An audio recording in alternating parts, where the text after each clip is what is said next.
I can tell you for sure more people feel concerned rather than excited to visit the doctor. Some patients get anxious, if not terrified, of medical offices.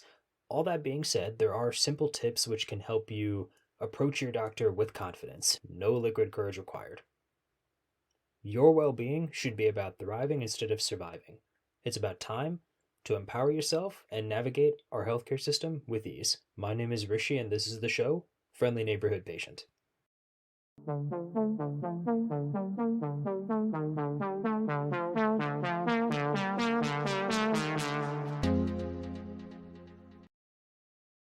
Just like how we can be vulnerable during intimacy or any kind of relationship, discussing sensitive items with a doctor to no one's surprise makes for a lot of apprehension and worry.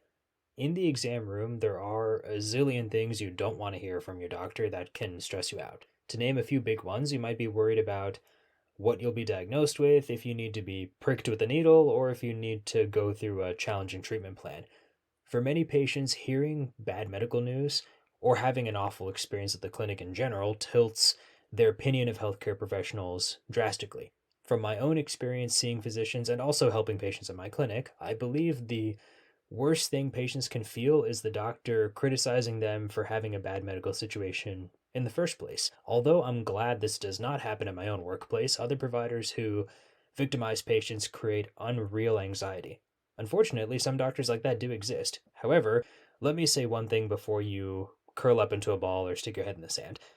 Just like in entrepreneurship and other parts of life, it's a bigger risk to do nothing about discussing your health for the sake of dignity rather than be a little open about your well being.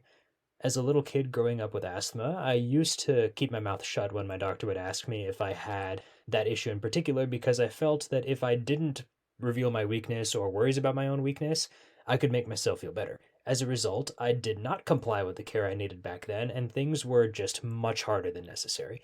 Since then, I've learned it's actually better to manage your fears rather than manhandle them. That's why right now we'll cover straightforward tips on mitigating worries from seeing the doctor. I'll also link some helpful resources from Mount Sinai's and the Nemours Children's Health Systems that give a little more detail on ways for patients to deal with medical anxiety. You'll find these links, among others, on my post at rishinagala.substack.com. If nothing else, you should know that you're not the only person on planet Earth who fears the doctor. Just because you see other people on Instagram or Snapchat living their seemingly perfect lives doesn't mean they're unafraid of needles or tough medical news. Everyone deals with their own struggle behind the scenes.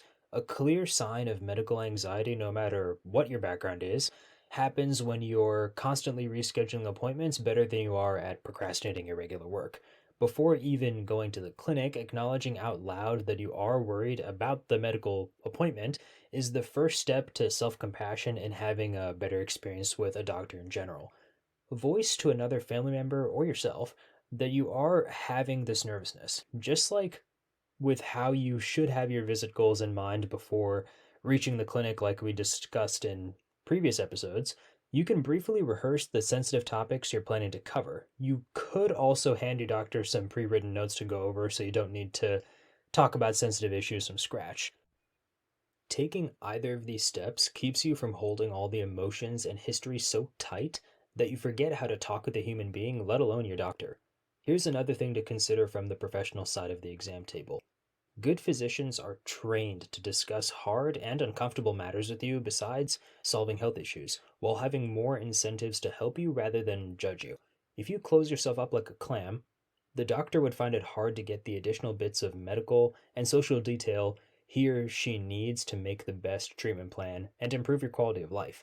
Imagine your doctor totally missing something important like a smoking habit, rapid change in weight, or a new medication you take because you were too worried to say anything. Vocalizing your worries ahead of time lets you summon a little bravery in the exam room to open up the conversation more. The next couple tools we have to deal with medical anxiety, funny enough, come from how we navigate our children's healthcare experiences and our own lived history and experience when we saw the doctor as young ones. Adolescents have their fair share of emotional and physical changes making them nervous at the clinic, but tips for teens and younger people can also make sense for adults. Along those lines, a nice way to handle medical office fear is to bring a trusted friend or family member with you to the visit for moral support. It also doesn't hurt to ask the medical office ahead of time if you should expect any tests or procedures at the visit. If you know what's coming and have someone by your side, in some cases to ask and field questions for you, your medical care, among other parts of your life, changes for the better. All of that should be no surprise, but nervousness has a way of making us forget what we need to remember. Building trust with your doctors is critical for anyone, but when you're young, that is a golden opportunity to be open with medical professionals, which then sets you up for better care in the future. The bottom line here is expressing that you want to take charge of your care while admitting your nervousness. That is music to the doctor's ears because the conversation then gets personalized for addressing your needs and worries.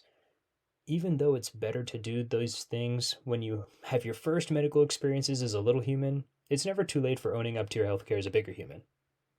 Now you should be well armed to handle anxieties at the clinic that are within your control.